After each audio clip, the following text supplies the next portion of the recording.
आपने कर लिया उसको अच्छे से कर लीजिए। हेलो स्टूडेंट्स, जितने भी स्टूडेंट या एस्पिरेंट अभी नेट का एग्ज़ाम देने वाले हैं, तो क्या होता है लास्ट जो महीना होता है उसमें हम कुछ मेजर मिस्टेक्स करते हैं और उनकी वजह से हमारा सिलेक्शन रुक जाता है। तो आप ध्यान रखना कि जो लास्ट मंथ है आपके पास में जून, इसमें कौन सी गलतियां आपने एटलीस्ट नहीं करनी, ठीक है। तो ये कुछ चीज़ें हैं जो आपको ध्यान रखनी है, इन चीज़ों को आपने रिपीट नहीं करना है, इससे आपका सिलेक्शन पक्का है, ठीक है। नंबर 1 पॉइंट आपको ध्यान रखना है कि आप जो ये लास्ट जो मंथ है इसमें कोई भी ऐसी यूनिट या कोई भी ऐसा चैप्टर शुरू ना करें जो आपके लिए बिल्कुल न्यू है, ठीक है। No new unit will start in last 1 month. आपको लग रहा है कि मैं बहुत सारे चैप्टर्स अगर कर जाता हूँ और उसी से सिलेक्शन हो जाएगा, तो नहीं, अभी आपने जो अच्छे से कर रखे वो बेटर है। अभी लास्ट मंथ के लिए कम से कम आप बिल्कुल कुछ नई चीज़ शुरू ना करें। सिर्फ कंसेप्ट पढ़ने से कुछ नहीं होगा, क्वेश्चंस करने से ही सिलेक्शन होता है। Point number 2, revision should be the combination of 80-20। देखो लास्ट 1 मंथ है तो हमने जितना भी पढ़ लिया है, अब टाइम आ गया है उसको एक बार रिवाइज करने का। तो आप रेशो क्या रखें, 80-20 का रेशो रखें। 20 रेशो मतलब जो भी आपने टॉपिक पढ़ा है उसमें आपने क्वेश्चन सॉल्व करने, और 80 में आपने मैक्सिमम टाइम आपको रिवीजन के लिए देना है। जितनी आपके जो टॉपिक्स कवर हो चुके हैं लास्ट मिनट यानी लास्ट मंथ आपको रिवीजन करना है, दोबारा से करना है, और 20% उसका टाइम जो आप दोगे वो क्वेश्चन प्रैक्टिस के लिए देना है, ठीक है।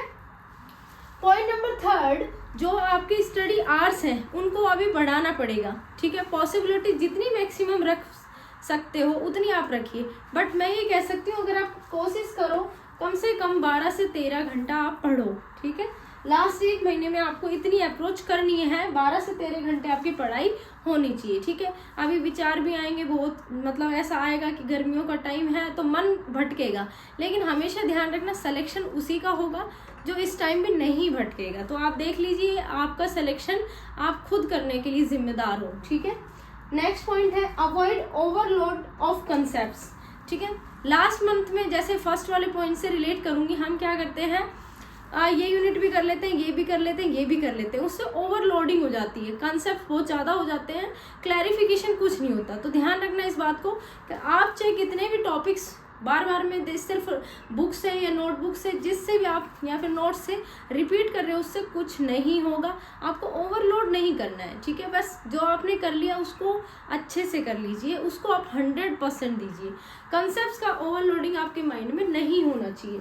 Next point, try 1 to 2 PYQ aptitude part A के जिनकी क्वेश्चन प्रैक्टिस बहुत अच्छी है, वेल एंड गुड, लेकिन अगर जिन्होंने क्वेश्चन प्रैक्टिस करी नहीं है एप्टीट्यूड की, वो क्या करें, प्रीवियस ईयर क्वेश्चन लें और कम से कम 2 से 3 या 4 क्वेश्चन और मिनिमम 1 से 2 क्वेश्चन आपने प्रैक्टिस करना है। तो आपको पता चल जाएगा किस स्टैंडर्ड के क्वेश्चंस आते हैं। सिर्फ प्रीवियस ईयर क्वेश्चंस, नए क्वेश्चंस करने की जरूरत नहीं है कि ये टॉपिक पूरा कर लूँ इसी टॉपिक के सारे क्वेश्चन करूँ, नहीं, प्रीवियस ईयर के उठाइए, उनके क्वेश्चंस प्रैक्टिस कीजिए, ओके।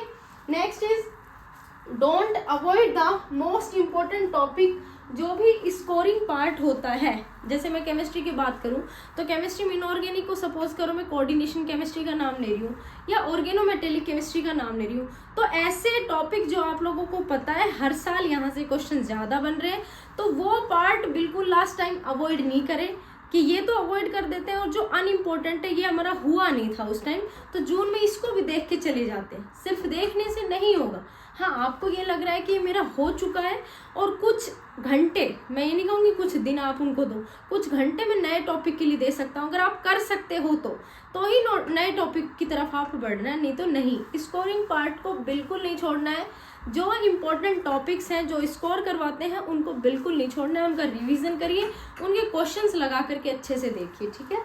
लास्ट पॉइंट है, काफ़ी बच्चे कंफ्यूज हो जाते हैं, मैं इस बात के लिए अपना खुद का सजेशन देना चाहूँगी कि कब हमें टेस्ट सीरीज या मॉक टेस्ट देने चाहिए। लास्ट महीना है तो कई न्यू एस्पिरेंट भी होते हैं जो पहली बार ही नेट का एग्ज़ाम दे रहे हैं, तो मैं तुम्हें एक चीज़ सजेस्ट करूँगी, जितनी कोशिश तुम प्रीवियस ईयर क्वेश्चंस की कर सकते हो कि हमारे मैक्सिमम क्वेश्चन प्रीवियस ईयर के सॉल्व होने चाहिए, वेल एंड गुड है। सिर्फ 5 साल के आप क्वेश्चन प्रैक्टिस करिए, उसके बाद आपने वो सब कर लिया है ना, उसके बाद आप मॉक टेस्ट 1 महीने के लिए दीजिए। जब तक आपका वो पूरा नहीं हुआ, मॉक टेस्ट बहुत ज़्यादा या तो हायर लेवल के मिल जाते हैं या लोअर लेवल के मिल जाते हैं, तो ऐसा नहीं है सिर्फ मॉक टेस्ट देने से ही आपका सिलेक्शन होगा, प्रीवियस ईयर से आप आइडिया ले सकते हो, उनके 5 साल के क्वेश्चन की प्रैक्टिस कीजिए, ठीक है। तो ध्यान रखना इन पॉइंट्स को, और मैं पूरी उम्मीद करती हूँ आप लोगों को ज़रूर सिलेक्शन होगा, ठीक है। अगर कोई ऐसी अपडेट चाहिए तो इस चैनल को सब्सक्राइब कर लो। Thanks for watching.